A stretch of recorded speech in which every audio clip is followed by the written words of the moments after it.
الرحمن الرحیم وعن ابی ہریرہ رضی اللہ تعالی عنہ قال قال رسول اللہ صلی اللہ علیہ وسلم یوشک الفرات ان یحسر عن کنز من ذهب فمن حضر فلا یأخذ منه شیئا متفق علیہ۔ یہ جو باب چل رہا ہے یہ باب اشراط الساعہ کا چل رہا ہے، قیامت کی نشانیوں کا بیان۔ اور اس سے پہلے کہ ایک حدیث جو بیان کی گئی تھی حضرت جابر رضی اللہ تعالیٰ عنہ کی، جو مسلم شریف میں ہے، نبی کریم صلی اللہ علیہ وسلم نے فرمایا تھا کہ آخر زمانے میں ایک خلیفہ ہوگا جو مال کو تقسیم کرے گا اس طور پر کہ اسے شمار نہیں کرے گا۔ اور ایک دوسری روایت میں، مسلم ہی کی روایت میں ہے کہ اس امت کے آخر میں جو قرب قیامت کا زمانہ ہوگا اس میں ایک خلیفہ ہوگا جو مال کو لوگوں کو دے گا اور اسے شمار نہیں کرے گا۔ اس حدیث پر گفتگو کرتے وقت ہم نے کہا تھا کہ یہ گفتگو مہدی کے بارے میں ہے اور مہدی کا تذکرہ اسی فصل کے اندر انشاءاللہ بیان کیا جائے گا، اور یہیں پر ہم رک گئے تھے۔ اور اس کے بعد کی ایک حدیث ہے، پہلے اس کو سن لیجئے، پھر اس کے بعد جو مہدی کی روایتیں آئیں گی اس میں اور اس کے آگے ہم بیان کریں گے انشاءاللہ اس کو شمار کر کے۔ حضرت ابو ہریرہ رضی اللہ تعالی عنہ سے روایت ہے، قال قال رسول اللہ صلی اللہ علیہ وسلم یوشک الفرات ان یحسر عن کنز من ذهب۔ حضرت ابو ہریرہ رضی اللہ تعالی عنہ ارشاد فرماتے ہیں کہ اللہ کے نبی صلی اللہ علیہ وسلم نے ارشاد فرمایا کہ قریب ہے کہ فرات ندی سونے کے خزانے کو ظاہر کرتے ہوئے اس کا پانی سوکھ جائے۔ حسر احسر کے معنی آتے ہیں پانی کا اندر چلا جانا، پانی کا سوکھ جانا، اور پانی کا یہ سوکھنا اور خزانے کا ظاہر ہونا۔ فمن حضر، اللہ کے نبی صلی اللہ علیہ وسلم فرماتے ہیں کہ جو اس وقت موجود ہو فلا یاخذ منہ شیئا، تو وہ اس میں سے کچھ بھی نہ لے۔ یہ قیامت کی بڑی نشانیوں میں سے اس کا ذکر کیا گیا ہے کہ جو دریائے فرات ہے عراق میں، تو یہ سوکھ جائے گا اور اس کے نیچے جو خزانہ دبا ہوا ہے پہاڑ سونے کا، وہ ظاہر ہو جائے گا۔ یہاں پر ہمارے محدثین نے دو طرح کی تشریحات کی ہیں۔ ایک تشریح یہ کی ہے کہ ممکن ہے کہ جو فرات ہے وہ اپنا راستہ بدل لے، جیسے کہ ندیاں اپنا راستہ بدل لیا کرتی ہیں، تو ممکن ہے کہ وہ اپنا راستہ بدلتے ہوئے دوسری طرف نکل جائے اور یہاں پر زمین کے نیچے دبا ہوا خزانہ ظاہر ہو جائے۔ اور جو دوسری تشریح کی گئی ہے وہ تشریح یہ کی گئی ہے کہ یہ فرات کا پانی اندر چلا جائے، یعنی سوکھ جائے، اور جب پانی سوکھ جائے گا تو ظاہر سی بات ہے کہ سطح زمین ظاہر ہو جائے گی، اور یہ پانی جہاں پر جو جاری ہے اس کے نیچے سے پہاڑ نکلے گا جو سونے کا پہاڑ ہوگا۔ ہم ایک بات یہاں پر اچھی طرح سے بیان کر دیں کہ ہمارے موجودہ دور کے بہت سارے حدیث کی تشریح کرنے والوں نے یہ تشریح کی ہے کہ اس سے مراد پٹرول کا نکلنا ہے، جسے الذهب الاسود بھی کہتے ہیں، کالا سونا جسے کہا جاتا ہے، اور انہوں نے کہا ہے کہ اس سے مراد وہ پٹرول کا نکلنا ہے، پٹرول کی دولت کا اور طاقت کا نکلنا ہے۔ تو یہ تشریح ہماری نگاہ میں مناسب نہیں ہے۔ اس کی وجہ یہ ہے کہ اللہ کے نبی صلی اللہ علیہ وسلم نے یہاں پر وضاحت کے ساتھ بیان کیا ہے کہ فرات کی جو ندی ہوگی وہ اپنے خزانے کو ظاہر کرے گی، اور آپ آگے دیکھیں گے کہ اس کے آگے بھی روایت ہے جو مزید اس چیز کی وضاحت کرے گی۔ اور رہا پٹرول کا نکلنا، وہ تو کئی جگہ سے نکل رہا ہے، وہ تو مختلف جگہوں سے نکل رہا ہے، تو اس کے لیے اس کو بیان کرنا یہ مناسب نہیں ہوگا۔ ہمارے محدثین نے، جو قدیم محدثین ہیں، امام نووی رحمۃ اللہ علیہ اور اس کے علاوہ دیگر محدثین، انہوں نے کہا ہے کہ یہ حضرت عیسیٰ علیہ السلام کے زمانے میں ہوگا، لیکن ہم اس کی باضابطہ کوئی تعیین نہیں کر سکتے کہ یہ کب ہوگا، کیونکہ اللہ کے نبی صلی اللہ علیہ وسلم نے اس کی تعیین نہیں فرمائی ہے۔ صرف قیامت کے قرب میں ایسا ہوگا، جب قیامت کے آنے کا زمانہ ہوگا تو اس سے پہلے کی جو بڑی علامات ہیں ان علامات میں اس کا تذکرہ کیا گیا ہے کہ فرات سوکھ جائے گی، وہ ندی سوکھ جائے گی اور اس کے اندر سے خزانہ ظاہر ہوگا۔ اب جب یہ خزانہ ظاہر ہوگا تو یہ ایک فتنے کا دور ہوگا،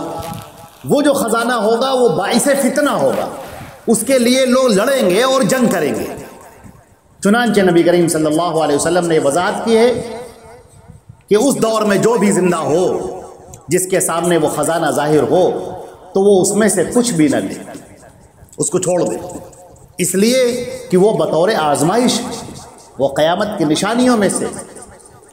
وہ جو کفار اور مشرکین ہوں گے، مرتدین ہوں گے، منافقین ہوں گے، وہ اس کو لیں گے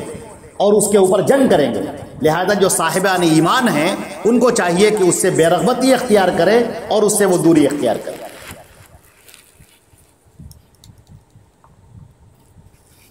اگلی روایت جو مسلم شریف کی ہے اور اسی حدیث کی مزید وضاحت کرتی ہے، حضرت ابو ہریرہ رضی اللہ تعالیٰ عنہ کی روایت ہے، قال قال رسول اللہ صلی اللہ علیہ وسلم لا تقوم الساعۃ، اللہ کے نبی صلی اللہ علیہ وسلم نے فرمایا قیامت اس وقت تک نہیں آئے گی، اس وقت تک نہیں آئے گی مطلب یہ ہو کر رہنا ہے، یہ علامت ظاہر ہوگی اس کے بعد قیامت آئے گی، اس سے پہلے نہیں۔ تو یہ علامت کا ظاہر ہونا یہ بدیہی ہے اور حقیقی ہے اور یقیناً ہے۔ فرمایا لا تقوم الساعۃ حتی یحصر الفرات، یہاں تک کہ جو دریائے فرات ہے وہ ظاہر کر دے عن جبل من ذہب، سونے کے پہاڑ کو، یقتتل الناس علیہ، پھر لوگ اس سونے کے پہاڑ کے لیے آپس میں جنگ کریں گے۔ فَيُقْتَلُ مِن كُلِّ مِئَةٍ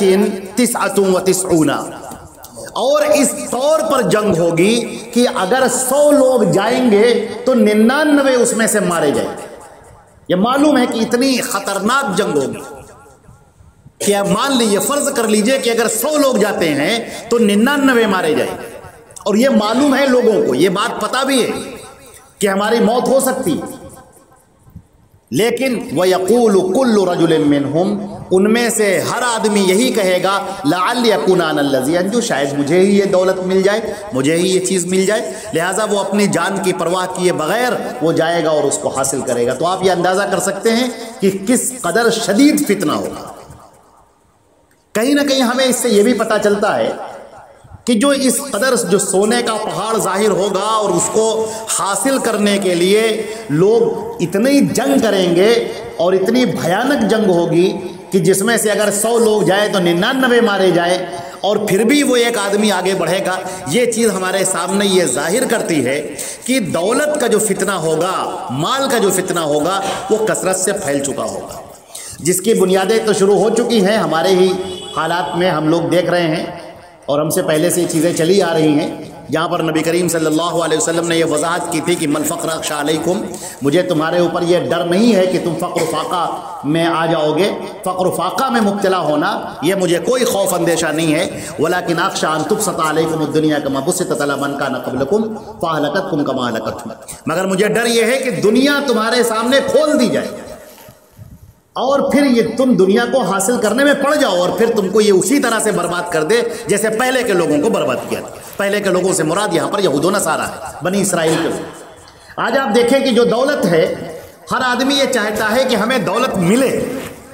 لیکن جو دولت کے حصول کے لیے آگے بڑھتے ہیں وہ 3 طرح کے لوگ ہیں۔ ایک وہ لوگ ہیں جو یہ کہتے ہیں کہ مجھے جو دولت ملنی ہے وہ صرف حلال کی دولت چاہیے، پیسہ مجھے چاہیے لیکن حلال کی کمائی مجھے چاہیے، حرام کی کمائی کا ایک سکہ بھی مجھے نہیں چاہیے۔ یہ وہ لوگ ہیں جو مومنین صادقین ہیں، اللہ رب العزت انہیں دولت سے بھی نوازے اور ایمان سے بھی نوازے اور استقامت عطا فرمائے، یہ لوگ بالکل ٹھیک ہے اور عمدہ ہے۔ وَلَا تَنْسَ نَصِيبَكَ مِنَ الدُّنْيَا، دنیا میں اپنے حصے کو بھولو مت۔ سورہ بقرہ میں اللہ نے یہ بھی سکھایا ربنا آتنا فی الدنیا حسنہ وفی الآخرۃ حسنہ وقنا عذاب النار، یا اللہ دنیا بھی شاندار عطا فرما اور آخرت بھی شاندار عطا فرما۔ تو دنیا کا حصول غلط نہیں ہے، لیکن یہ جو پہلی قسم ہے یہ مومنین صادقین موحدین کی ہے، ان سچے اور پاک باز مسلمانوں کی ہے جو حرام سے بچتے ہیں اور حلال کمائی کو اختیار کرتے ہیں۔ حلال کمائی سے آنے والی دولت انہیں قابل قبول ہے اور حرام کمائی کی طرف وہ نہیں جاتے اور اس کی طرف رخ بھی نہیں کرتے۔ دوسری قسم کے لوگ وہ ہیں جن کو صرف حرام سے مطلب ہے، وہ حرام کمائی اختیار کرتے ہیں، وہ جانتے ہیں کہ یہ چیز حرام ہے پھر بھی اسے اختیار کرتے ہیں، گویا ان کے نگاہ میں حلال اور حرام کا کوئی معاملہ ہی نہیں رہے، وہ اسی کو اختیار کرتے ہیں۔ ان کے سامنے اگر حلال رکھ دیا جائے اور حرام رکھ دیا جائے تو وہ حرام کی طرف راغب ہوتے ہیں اور حرام کی طرف آگے بڑھتے ہیں،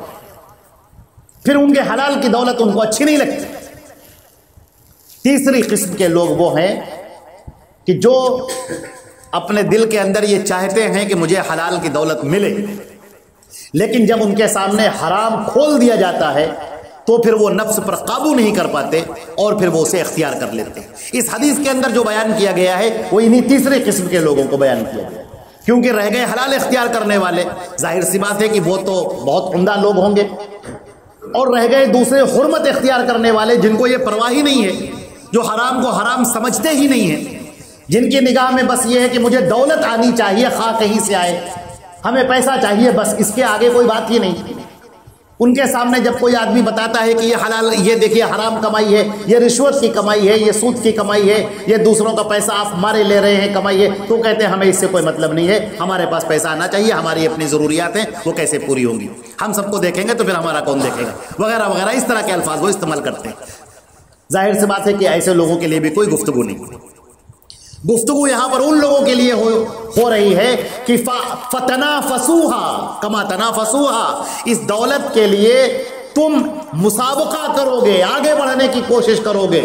جیسے کہ بنی اسرائیل نے کیا، فاہلکتکم کما اہلکتہم، پھر یہ دولت کے لیے بڑھنا، تمہارا دولت کا حصول تمہیں برباد کر کے رکھ دے گا، جیسے کہ بنی اسرائیل کو برباد کر کے رکھا۔ یہاں کیا ہے، تیسرا جو قسم ہے وہ یہ ہے کہ آدمی مومن ہے، وہ اللہ سے ڈرتا بھی ہے اور وہ چاہتا ہے کہ مجھے حلال کمائی ملے، لیکن ہوتا یہ ہے کہ ان تبسط علیکم الدنیا، تمہارے سامنے دنیا کھول کر رکھ دی جائے گی اور یہ تمہارے ایمان کی آزمائش ہوگی۔ اب بہت سارے بیچارے کمزور ایمان والے وہ ہوں گے جو اس حرام کو اختیار کر لیں گے، اس حرام کو لے لیں گے، تعویلات کرتے وقت یا سوچ کر یا یہ سوچ کر کہ چلو ہم لے لیتے ہیں، بعد میں اس کو ادا کر دیں گے، بعد میں ہم اللہ سے معافی مانگ لیں گے، ابھی ہمیں ضرورت ہے۔ وہ اپنی خواہشات کو ضرورت سمجھ رہے ہیں، وہ اپنی اچھی دنیا بنانے کو، اپنی ضرورتوں کو اپنا استقرار سمجھ رہے ہیں، حالانکہ یہ استقرار نہیں، یہ ضرورت نہیں۔ تو حرام کمائی سے بالکل پرہیز کرنا چاہیے۔ اللہ نے نبیوں کو بھی حکم دیا ہے، کلوا من الطیبات، حکم دیا گیا ہے کہ اے نبیوں تم حلال کمائی کو اختیار کرو۔ اللہ کے پیارے نبی صلی اللہ علیہ وسلم نے حلال کمائی کی فضیلت بیان کی ہے۔ آدمی نے سب سے اچھا مال جو کھایا ہے وہ اپنے ہاتھوں کی کمائی ہے، لہٰذا حرام مال سے بالکل پرہیز کرنا چاہیے۔ اور حرام مال کے بارے میں یہ بھی بیان کیا گیا کہ اللہ کے نبی صلی اللہ علیہ وسلم نے فرمایا کہ اللہ تعالیٰ فرماتا ہے کہ ایک بندہ میرے خانہ کعبہ کے پاس میں آتا ہے، طواف کرتا ہے، کپڑے اس کے میلے کچیلے ہیں، بال اس کے برا گندہ بال ہیں، پیروں میں چپل بھی نہیں ہے، وہ بیچاری بڑی مشقتیں اٹھا کے پیدل کسی طرح سے آیا ہے یہاں پر، اور وہ کہتا ہے یا ربی یا رب، اے میرے رب، اے میرے رب۔ اللہ تعالیٰ چاہتا ہے کہ اسے معاف کرے، لیکن انا یستجاب له، اس کی دعائیں کیسے قبول کی جائے؟ ماکلہ حرام وملبسہ حرام ومشربہ حرام وغذی بالحرام، اس کا کھانا، اس کا پینا، اس کا کپڑا، اس کا یہ جسم پروان چڑھا، یہ سب حرام کمائی سے ہے۔ انا یستجاب، اس کو دعا کیسے قبول کی جائے؟ تو معلوم یہ ہوا کہ ہمارے سامنے جو ایمان کی آزمائش کا ایک بہت بڑا حصہ ہے وہ ہے حلال کمائی کو اختیار کرنا اور حرام کمائی کی طرف بھی نہ دیکھنا، اگرچہ اس کے دروازے کھلے ہوئے ہوں گے، اگرچہ آپ کے سامنے وہ چیزیں سامنے ہوں گی کہ آپ جب چاہے آپ اسے حاصل کر لیں، لیکن تب بھی اپنے ایمان کی حفاظت کرنا اور حرام مال کی طرف بالکل نہ جانا، بے رغبتی اس سے اختیار کرنا، یہ ہوگا۔ نبی کریم صلی اللہ علیہ وسلم نے اس دور کے مسلمانوں کے لیے فرمایا کہ جو تم میں سے جو اس وقت زندہ ہو، فلا یاخذ منہ شیئا، اس میں سے وہ کچھ بھی نہ لے، بالکل نہ لے، وہ دیکھے ہی نہیں اس پہاڑوں کی طرف، وہ سونے کے بڑے بڑے پہاڑوں کی طرف وہ دیکھے ہی نہیں۔ آگے چل کر اور اگلی روایت ہے حضرت ابو ہریرہ رضی اللہ تعالیٰ عنہ کی روایت ہے اور مسلم شریف کی روایت ہے، دونوں روایتیں، پہلے والی روایت بخاری مسلم دونوں کی ہے، پھر دوسری والی مسلم کی ہے اور یہ بھی روایت مسلم کی۔ قال رسول اللہ صلی اللہ علیہ وسلم تقیء الارض افلاز کبرها امثال الاسطوانة من الذهب والفضة۔ حضرت ابو ہریرہ رضی اللہ تعالیٰ عنہ ارشاد فرماتے ہیں کہ اللہ کے نبی صلی اللہ علیہ وسلم نے ارشاد فرمایا کہ زمین اپنے خزانے، اپنے جگر کے ٹکڑوں کو الٹ کر رکھ دے گی، یعنی سونے اور چاندی کو، تقی الارض، زمین الٹ دے گی، اپنے منہ سے اگل دے گی، افلاز کبیدہا، اپنے دل کے ٹکڑوں کو، من الذهب والفضہ، یعنی کہ سونا اور چاندی. یہ یعنی کے الفاظ ہیں اللہ کے نبی صلی اللہ علیہ وسلم کے، کہ زمین اپنے خزانے اگل دے گی، سونے اور چاندی کو اگل دے گی. اب جو زمین سے خزانے اگلے ہوئے ہوں گے، سونے اور چاندی، اس کے ڈھیر پڑے ہوئے ہوں گے، راستے میں سونے کے ڈھیر پڑے ہیں، چاندی کے ڈھیر پڑے ہیں، لوگ ادھر سے گزر رہے ہیں، دیکھ رہے ہیں. حدیث شریف میں آتا ہے فَيَجِيءُ الْقَاتِلُ، ایک قتل کرنے والا آئے گا جس نے دولت کے لیے لوگوں کو قتل کیا ہوگا، ڈکیت ہوگا جو، جس نے پیسوں کے لیے، دولت کے لیے، سونے چاندی کے لیے قتل کر دیا ہوگا. وہ آئے گا فَيَقُولُ فِي هَذَا قَتَلْتُ، وہ کہے گا ہائے ہائے اس دولت کے لیے میں نے قتل کیا. آج جس کی کوئی ویلو نہیں ہے، یہ راستے میں پڑی ہوئی ہے، یہاں سے وہاں تک کتنا سونا آدمی اٹھائے گا، کتنا چاندی آدمی اٹھائے گا، تو وہ افسوس کرے گا کہ ہائے میں نے اس کے لیے قتل کیا. وَيَجِيءُ الْقَاطِعُ، اور رشتہ داری کو توڑنے والا آئے گا اور کہے گا فِي هَذَا قَطَعْتُ رَحْمِي، اس کے لیے میں نے رشتہ داریاں توڑ دی تھی. وَيَجِيءُ السَّارِقُ، اور ایک چور آئے گا اور کہے گا فَيَقُولُ فِي هَذَا قُطِعَتْ يَدِي، ہائے ہائے اسی دولت کے لیے میرے ہاتھ کاٹے گئے.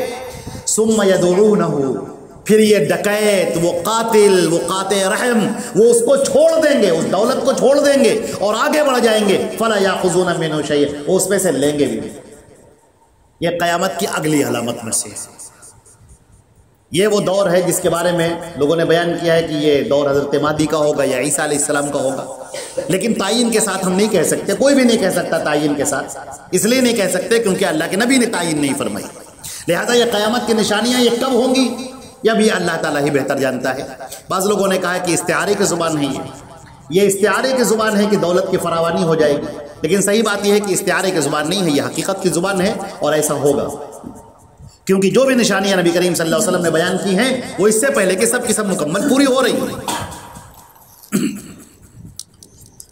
وعنه قال قال رسول الله صلی اللہ علیہ وسلم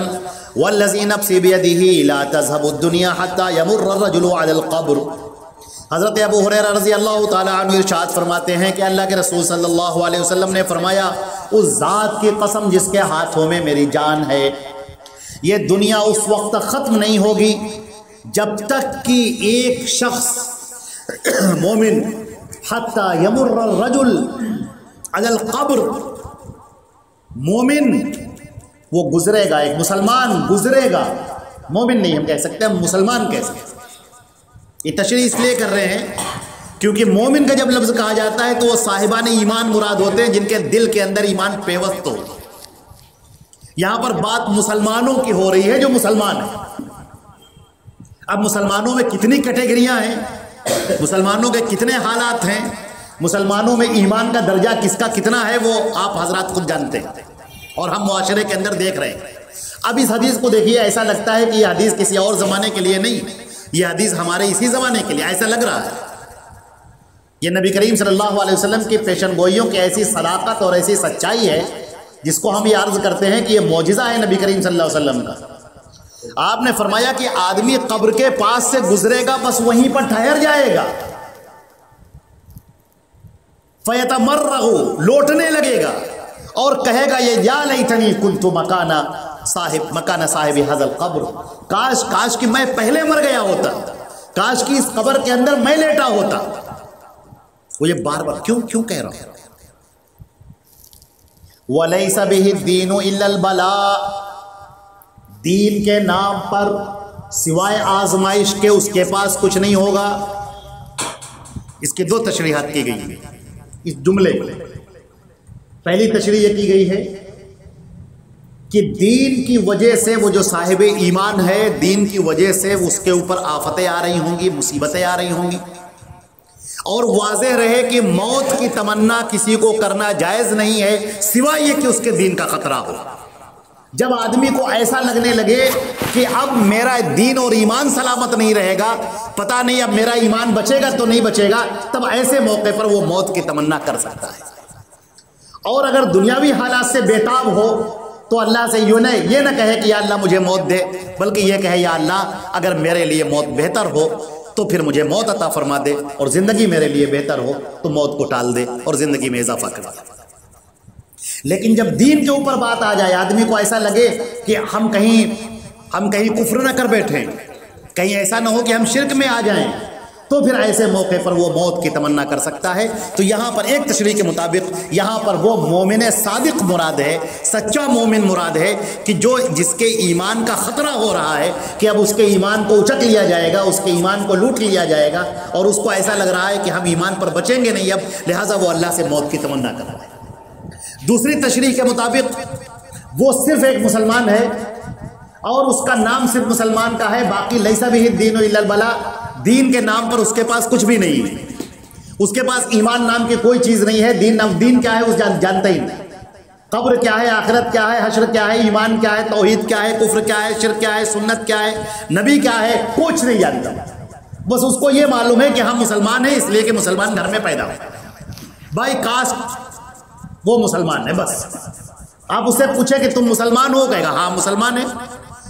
آپ اسے پوچھیں کہ مسلمان کیوں ہو تو کہے گا ہم مسلمان گھر میں پیدا ہوئے لہذا مسلمان۔ اس کو اس کی بھی کوئی فکر نہیں ہے کہ وہ اللہ کا شکر ادا کرے کہ یا اللہ تو نے مجھے مسلمان گھر میں پیدا کیا۔ اس کی نگاہ میں ایک عام سی بات ہے، وہ بڑے مزے میں کہتا ہے کہ میں عیسائی گھر میں پیدا ہوتا تو عیسائی ہوتا، یہودی میں ہوتا یہودی ہوتا، ہندوؤں کے یہاں پیدا ہوتا میں ہندو ہوتا، لہذا میں مسلمان کے یہاں پیدا ہو گیا میں مسلمان ہوں، باقی کچھ نہیں۔ تو یہ جو شخص ہے کہ ایمان کے نام پر کچھ نہیں ہے اس کے پاس، مگر پھر بھی اسے ستایا جا رہا ہے، پھر بھی اسے پریشان کیا جا رہا ہے اس لیے کہ وہ مسلمان۔ تو یہ دور تو ہمارا ہم اور آپ اپنی آنکھوں سے دیکھ رہے ہیں، نہ معلوم کتنے ایسے لوگ ہیں جو ان آزمائشوں سے گزر رہے ہیں، جو پریشانیوں سے گزر رہے ہیں، صرف اس لیے کہ ان کا نام مسلمان ہے۔ ان کا نام چونکہ مسلمان نام ہے، محمد نام ہے، ابو بکر نام ہے، عمر نام ہے، یہ مسلمانوں کے جو نام ہے، خالد نام ہے، مسلمانوں کے جو نام ہے، مسلمانوں کے نام ہونے کی وجہ سے اس کو دقتوں کا سامنا کرنا، اس لیے نہیں کہ وہ صاحب ایمان بہت بڑا ہے اس لیے سابقہ پڑھ رہا ہے، نہیں، اس لیے کہ اس کا نام مسلمان ہے۔ تو یہ وہ دور ہے جو ہم اپنی آنکھوں سے دیکھ رہے ہیں، یہ دونوں طرح کی پیشن گوئیاں ہیں اور دونوں طرح کی پیشن گوئیاں ہمارے سامنے موجود ہیں۔ نبی کریم صلی اللہ علیہ وسلم نے فرمایا، قال رسول اللہ صلی اللہ علیہ وسلم لا تقوم الساعة حتى تخرج نار من ارض الحجاز۔ نبی کریم صلی اللہ علیہ وسلم فرماتے ہیں کہ قیامت اس وقت تک نہیں آئے گی جب تک یہ جو حجاز کا علاقہ ہے یہاں سے ایک آگ نکلے گی جو بصرہ کے اونٹوں کی گردنوں کو روشن کر دے۔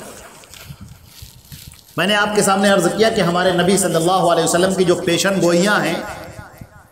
کچھ پیشن گوئیاں پوری ہو چکی ہیں، کچھ پیشن گوئیاں پوری ہو رہی ہیں، اور کچھ پیشن گوئیاں ابھی ہونا باقی، جو پوری ہونا بھی باقی، متحقق ہونا باقی۔ جو پیشن گوئیاں پوری ہو چکی ہیں ان میں سے بہتوں کا آپ تذکرہ سنتے ہوئے چلے آ رہے ہیں،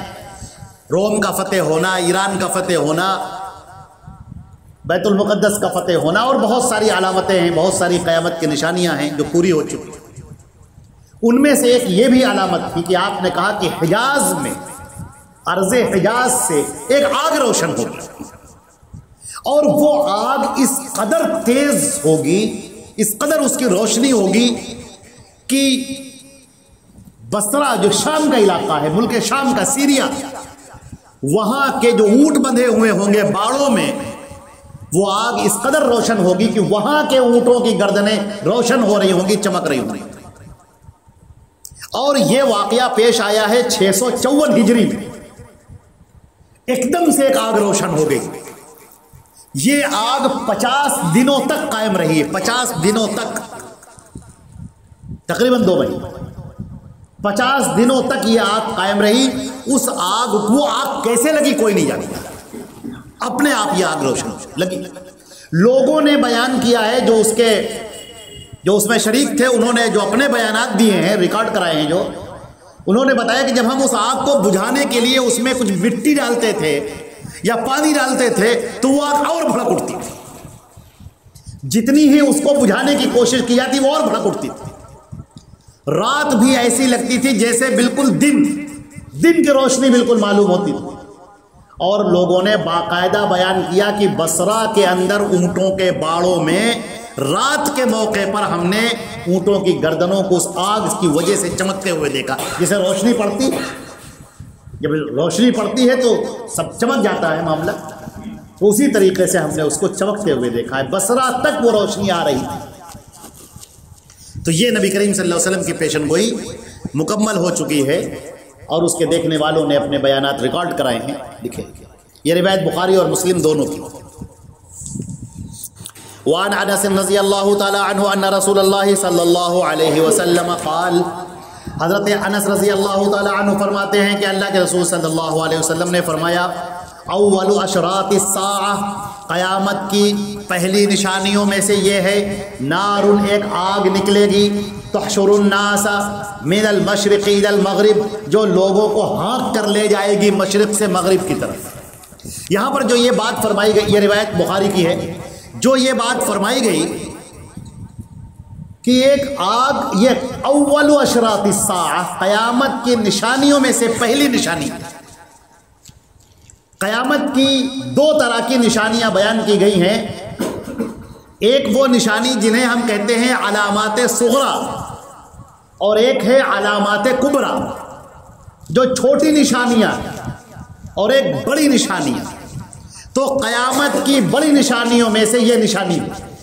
اور قیامت کی بڑی نشانیوں میں سے یہ بھی علامت ہے کہ جب بڑی نشانی کوئی ظاہر ہو جائے گی تو باقی نشانیاں اپنے آپ بہت تیزی سے آئیں گی. بڑی نشانیوں میں دجال کا آنا بھی ہے، بڑی نشانیوں میں مہدی کا آنا بھی ہے، بڑی نشانیوں میں یاجوج ماجوج کا آنا ہے، دابۃ الارض کا آنا ہے، بڑی نشانیوں میں سورج کا مغرب سے نکلنا ہے. یہ سب بڑی نشانیوں میں سے. تو اس کی پہلی نشانی جو بڑی نشانیوں میں سے ہوگی، وہ بڑی نشانی یہ ہے کہ ایک آگ نکلے گی، اور آگ کی وجہ سے لوگ بھاگیں گے، مشرق سے مغرب کی طرف بھاگیں گے، اور یہ آگ لوگوں کو ہانکا کر لے جائے گی، یہاں تک کہ یہ جب لوگ دوڑتے دوڑتے نکلتے نکلتے تھک جائیں گے تو گر جائیں گے، دوڑنے کی سکت باقی نہیں رہے گی، تو یہ آگ بھی ٹھہر جائے گی. اور اس کے بعد جب لوگ آگے بڑھیں گے تو یہ آگ بھی ان کو پیچھے. تو یہ قیامت کی بڑی نشانیوں میں سے ہے جو لوگوں کو کھینچ کر لے جائے گی. یہ آگ بھگا کے لے جائے گی لوگوں کو مشرق سے مغرب کی جانب. اب یہاں سے یہ بخاری اور مسلم کی روایتیں ختم ہوتی ہیں اور یہ فصل ثانی شروع ہوتی ہے، اور فصل ثانی میں سنن اربعہ کی روایتیں اور دیگر روایتیں ہوتی ہیں. حضرت انس رضی اللہ تعالیٰ عنہ کی ایک روایت ہے جو ترمذی کی روایت ہے، اور روایت بالکل صحیح ہے. حضرت انس رضی اللہ تعالیٰ عنہ ارشاد فرماتے ہیں، قال قال رسول اللہ صلی اللہ علیہ وسلم، لا تقوم الساعة حتى يتقارب الزمان، کہ قیامت اس وقت تک نہیں آئے گی جب تک کہ زمانہ قریب قریب نہ ہو جائے، زمانہ سمٹ نہ جائے. ہم اس کے اوپر گفتگو کر چکے ہیں، یہ حدیث اس سے پہلے بھی آ چکی ہے، دوبارہ یہاں پر ذکر کی جا رہی ہے. زمانہ سمٹنے سے کیا مراد ہے؟ زمانے کی برکتوں کا ختم ہو جانا، وقت کا تیزی سے گزر جانا. یا تو لوگوں کو اس قدر مشغولیت ہوگی، ہر آدمی اتنا بزی ہوگا کہ اس کو پتہ ہی نہیں چل رہا ہے کہ کون سا دن گزرا اور کون سا دن آیا، اور کب صبح ہوئی اور کب شام ہوئی، اتنی تیزی سے گزرا. اور یہ بھی مراد ہے کہ وقت کے اندر جو برکت اللہ نے رکھ دی ہے وہ برکت اٹھا لی جائے گی، وہ برکت دھیرے دھیرے ختم ہوتی چلی جائے گی، اور پھر دن تیزی کے ساتھ میں گزرنے لگے. تو حضرت انس رضی اللہ تعالیٰ عنہ ارشاد فرماتے ہیں کہ اللہ کے رسول صلی اللہ علیہ وسلم نے فرمایا، قیامت اس وقت تک نہیں آئے گی جب تک کہ زمانہ قریب قریب نہ ہو جائے، اور سال اس طرح سے بیتے گا، فتکون السنۃ کالشہر، سال اس طرح سے ہو جائے گا جیسے مہینہ، اور مہینہ اس طرح سے ہو جائے گا کل جمعہ، جیسے جمعے کا دن، وتکون الجمعۃ کالیوم، اور جمعہ اس طرح سے گزر جائے گا جیسے ایک دن آج کا دن، ویکون الیوم کالساعۃ، اور دن اس طرح سے گزر جائے گا جیسے ایک گھنٹہ، اور گھنٹہ اس طرح سے گزر جائے گا کالضربۃ بالنار، جیسے دو پتھر آپس میں لیے جائیں اور ایسے اس پر مارا جائے، اور اس میں سے ایک چنگاری سے نکلتی ہے، تیزی سے نکلی اور بجھ گئی، بالکل نکلی اور کھڑ سے بجھ گئی. آپ دو پتھر لیجیے ہاتھ میں اور ایسے ماریے تو اس میں سے چنگاری نکلیں گی، اور جیسے ہی نکلیں گی فوراً بجھ جائیں گی، ختم ہو جائے گا. تو دن اس طرح سے گزر، گھنٹے اس طرح سے گزر جائیں گے، لمحات اس طرح سے گزر جائیں گے کہ پتہ ہی نہیں چلے گا. کسی نہ کسی حد تک یہ وقت ہم لوگ کے ساتھ میں بیت رہا ہے، کچھ کبھی کم کبھی زیادہ، کبھی معلوم ہوتا ہے کبھی نہیں معلوم ہوتا ہے، اور یہی چیز دھیرے دھیرے بڑھتی چلی جائے گی، یہی برکت دھیرے دھیرے سمٹتی ہوئی چلی جائے گی۔ ابھی بھی بعض لوگوں کو پہلے زمانے میں آپ کو یاد ہوگا، اپنے بچپن میں آپ لوگوں کو یاد ہوگا، دن بہت اچھی طرح سے یاد رہتے تھے۔ ایک جمعہ سے دوسرا جمعہ گزرنے تک کافی ٹائم لگتا تھا۔ جس آدمی سے آپ پوچھ لیجیے آج کون سا دن ہے، آدمی فوراً بتا دیتا تھا، بلکہ پوچھنے کی نوبت ہی نہیں آتی تھی، آدمی کو یاد رہتا تھا۔ آج آدمی خود ہی بھول جاتا ہے کون سا دن ہے۔ ابھی ایک دم سے آدمی پوچھا جائے کون سا دن ہے تو آدمی سوچتا ہے اچھا ہاں آج فلاں دن ہے، ایک دم سے، اور بہتوں کو وہ بھی نہیں معلوم ہوتا۔ دن ایسے ایسے گزرے جا رہے کہ پتہ نہیں چل رہا ہے۔ آدمی تھوڑی دیر کے لیے بیٹھا اور ایک دم سے اٹھا، معلوم ہوا کہ 2 گھنٹہ 3 گھنٹہ بیت گئے، ایسا لگ رہا ہے کہ جیسے وہ برکت ختم ہو گئی۔ تو بہرحال یہ چیز دھیرے دھیرے رفتہ رفتہ یہ اور ہوتی چلی جائے گی، اور جو چیزوں کا مشاہدہ ہم کر رہے ہیں اب یہ چیزیں اور دھیرے سے بڑھتی ہوئی چلی جائیں گی، یہاں تک کہ وقت اسی طرح سے ہو جائے گا جیسا کہ اس حدیث میں بیان ہے۔ حضرت عبداللہ ابن حوالہ رضی اللہ تعالیٰ عنہ ارشاد فرماتے ہیں، قال بعثنا رسول اللہ صلی اللہ علیہ وسلم، فرماتے ہیں کہ اللہ کے نبی صلی اللہ علیہ وسلم نے ہم کو بھیجا لنغنم، تاکہ ہم مال غنیمت لے آئیں۔ کسی جگہ پر آپ نے بھیجا کہ جاؤ فلاں جگہ سے مال غنیمت لے کر آ جاؤ۔ علی اقدامنا، اور ہم کو پیدل جانا پڑا کیونکہ سواریاں نہیں تھیں۔ وہ دور پریشانیوں کا اور دقتوں کا دور تھا۔ صحابہ کرام فرماتے ہیں کہ ہمارے پاس سواریاں نہیں تھی، پیدل جانا پڑا، اور جگہ بہت فرجعنا، ہم وہاں پر گئے اور واپس آ گئے، فلم نغنم شیئا، مگر کچھ ملا نہیں، کچھ حاصل نہ ہوا۔ تو جب ہم لوگ آئے، وعرف الجہد فی وجوہنا، اور ہمارے چہرے تھکن کی وجہ سے لٹکے ہوئے تھے،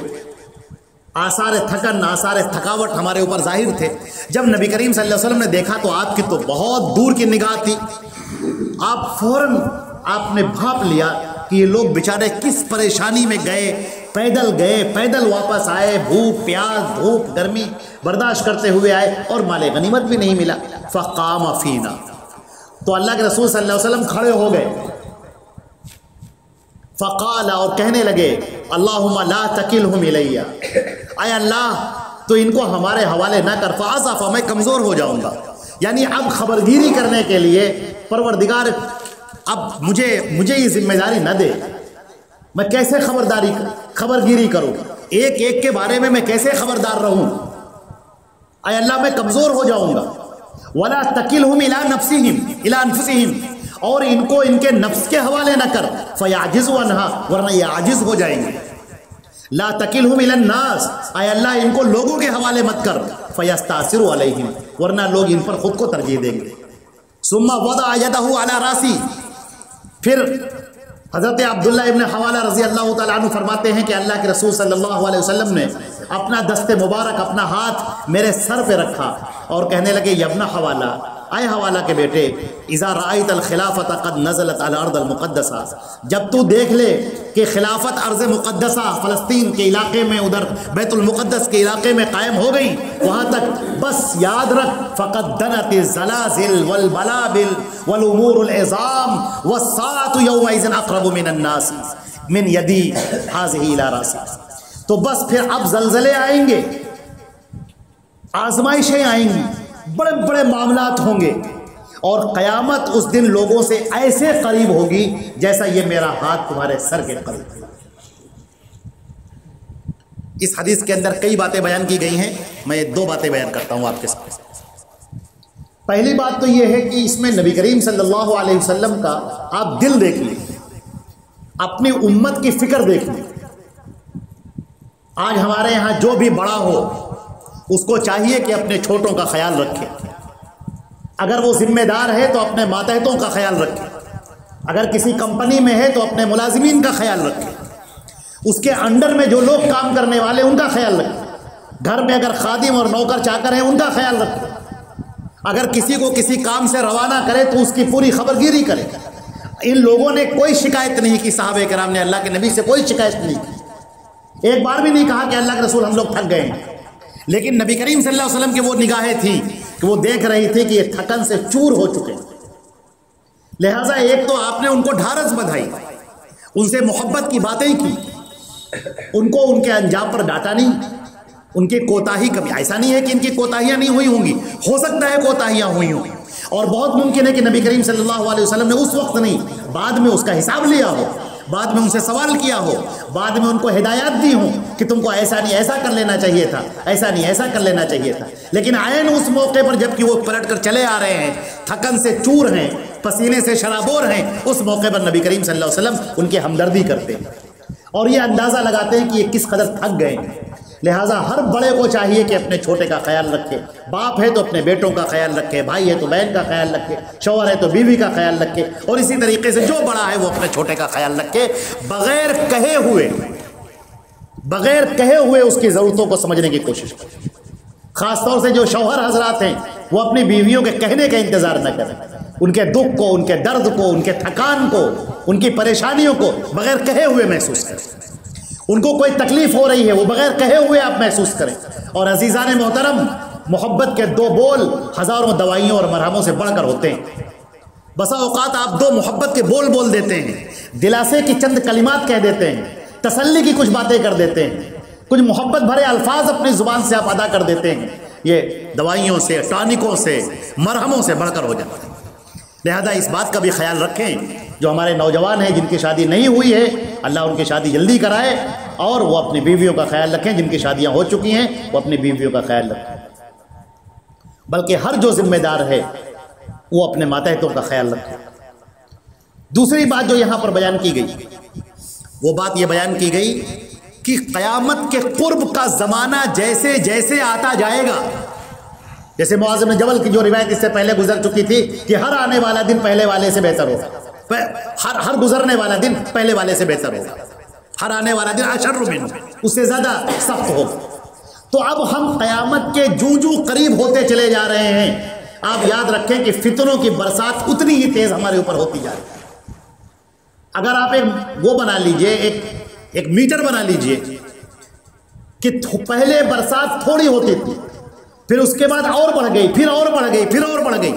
ہر گزرنے والا دن، یا آج کا دن جو گزر گیا،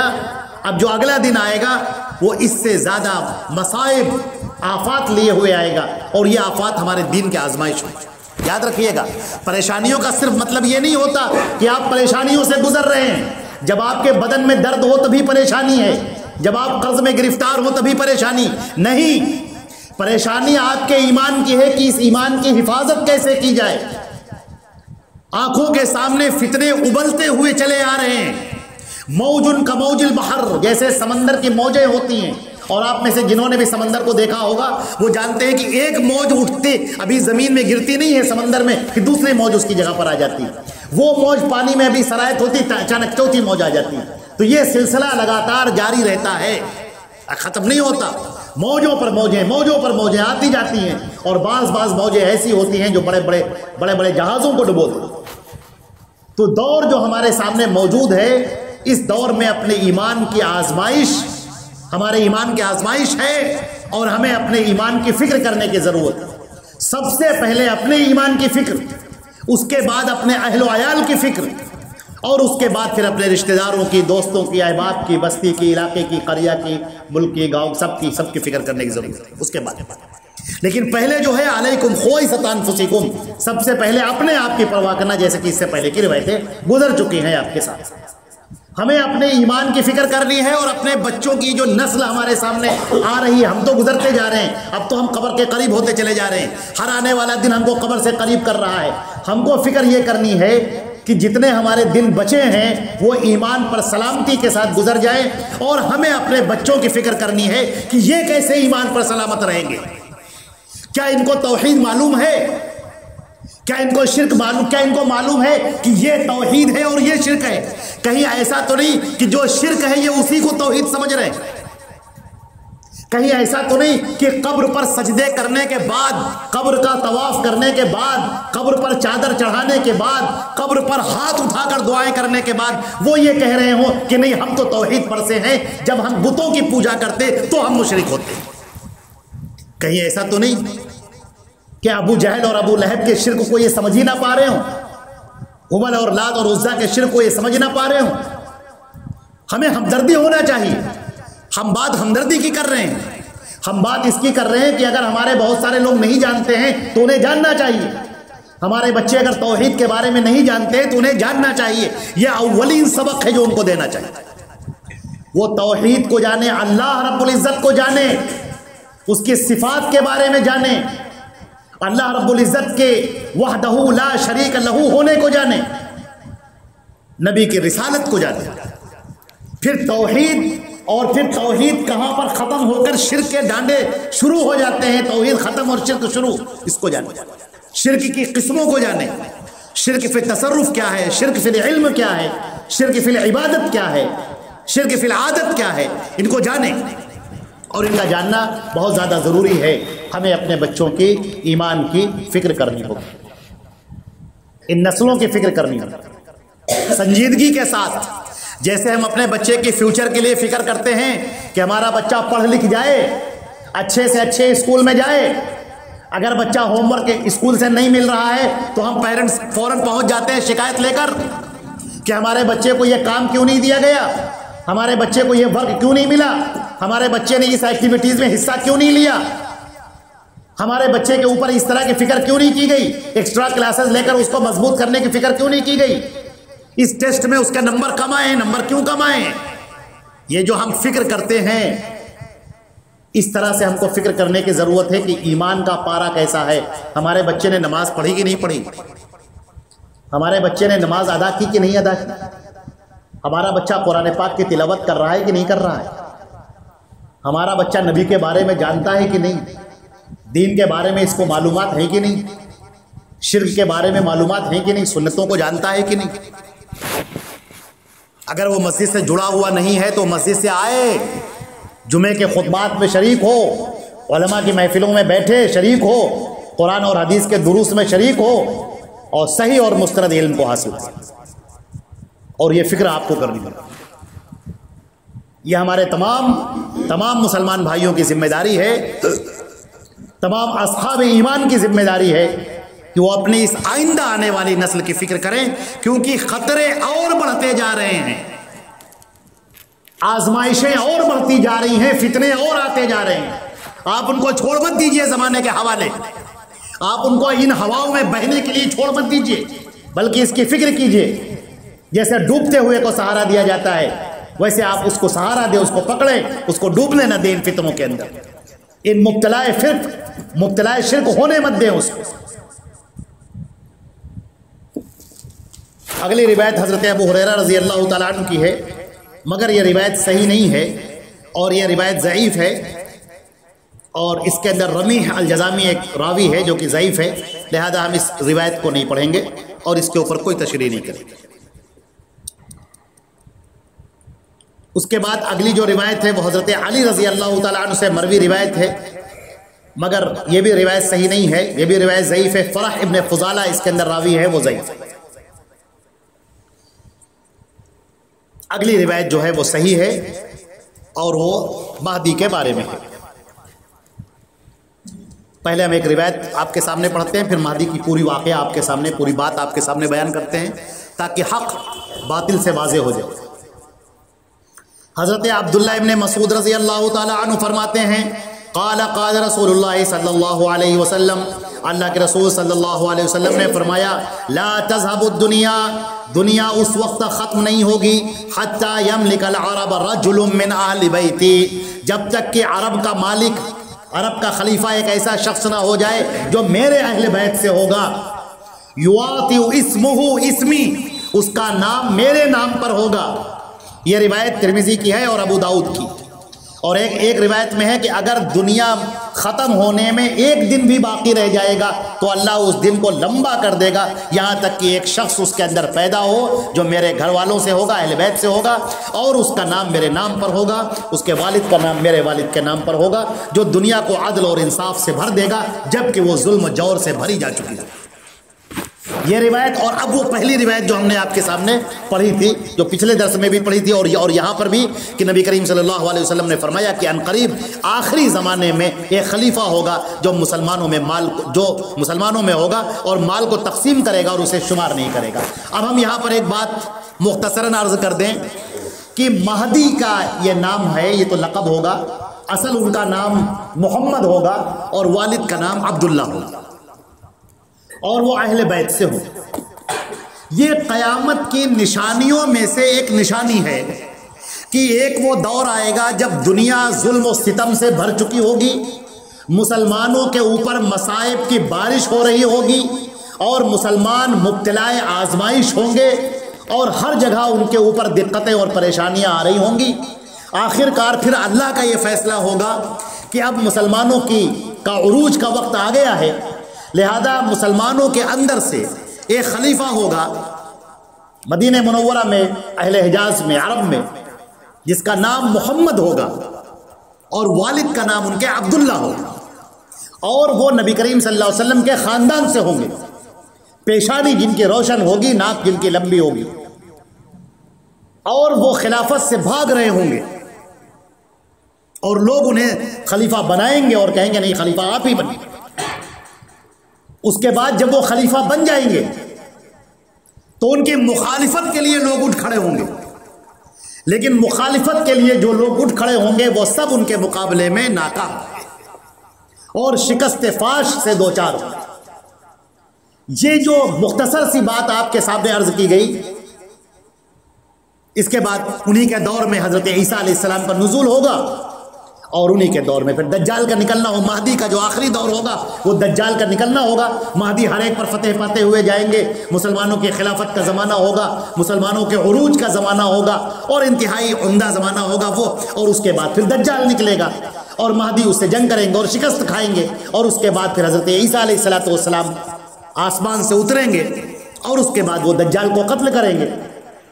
اور پھر مہدی کی خلافت قائم ہوگی، یہاں تک کہ مہدی کا انتقال ہوگا، پھر عیسیٰ علیہ السلام کا بھی انتقال ہوگا، اور عیسیٰ علیہ السلام کے دور ہی میں یاجوج اور ماجوج کا بھی خروج ہوگا۔ یہ سب آگے آ رہا ہے، یاجوج ماجوج بھی مارے جائیں گے، ختم کیے جائیں گے، اس کے بعد پھر عیسیٰ علیہ السلام بھی دنیا سے تشریف لے جائیں گے۔ یہ جو پوری مہدی کے بارے میں ہم نے آپ کو بیان کیا، بس باتیں کل اتنی ہی ہیں، لیکن مرچ مسالہ لگانے والوں نے مہدی کے نام پر اتنی کہانیاں بنائی ہیں،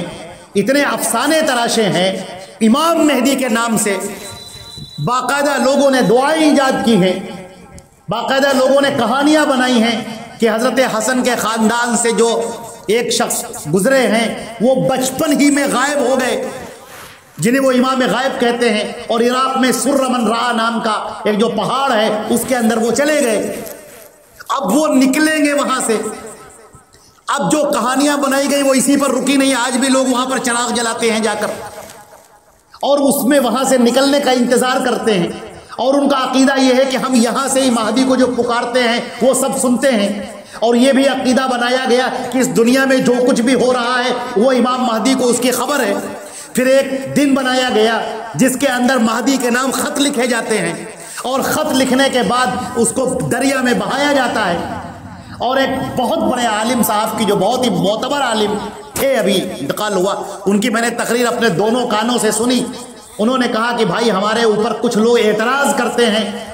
اور یوں کہتے ہیں کہ جب آپ خط لکھتے ہیں امام مہدی کے نام اور دریا میں ڈال دیتے ہیں تو امام مہدی کو کیسے پہنچ جاتا ہے؟ تو انہوں نے کہا کہ جیسے یہ فیکس مشین رکھی ہے میرے پاس میں، آپ اس میں فیکس مشین میں خط لکھتے ہیں، ڈالتے ہیں، اور وہ میٹر ان کو پہنچ جاتا ہے، خط آپ کے پاس رہ جاتا ہے، بس اسی طرح سے مہدی کو وہ خبریں پہنچ جاتی ہیں اور باقی کاغذ ہمارے پاس رہ جاتا ہے، دریا میں ختم ہو جاتا ہے۔ یہ میں آپ کو اس لیے بتا رہا ہوں کہ کتنے عقائد، کتنی کہانیاں گڑھی گئی، کیا یہ باتیں اللہ کے رسول نے بیان کی ہیں؟ نعوذ باللہ من ذالک۔ لیکن اب مہدی منتظر کا عقیدہ قائم کیا گیا، اور اس کے لیے باقاعدہ فاتحہ خوانی ہونے لگی، اس کے لیے دن مرتب کیا گیا، ان کے لیے دعائیں کی گئیں، اور یہ کہ اب امام مہدی جلدی سے آ جائے، یہ بالکل ایسے ہی ہے جیسے عیسائی آج بھی انتظار کر رہے ہیں کہ ایک آخری نبی جو آئے گا وہ ہمارے اندر آئے گا اور وہ جلدی سے آ جائے تاکہ ہم لوگوں کو عروج ملے، اور جیسے یہودی آج بھی انتظار کر رہے ہیں کہ ایک آخری نبی آئے گا اور ہم میں آئے گا، لہٰذا وہ آج بھی انتظار کر رہے ہیں۔ ہمارے یہ ہندو بھائی یہ بھی انتظار کر رہے ہیں کال کی اوتار کا، کہ ایک آئے گا آخری زمانے میں جس کی سواری اونٹ ہوگی اور جس کے ساتھ 10,000 لوگ ہوں گے۔ یہ جو لوگ انتظار کر رہے ہیں تو نبی کریم صلی اللہ علیہ وسلم کی پیشن گوئیاں تھی ان کی کتابوں کے اندر، جو وہ اپنی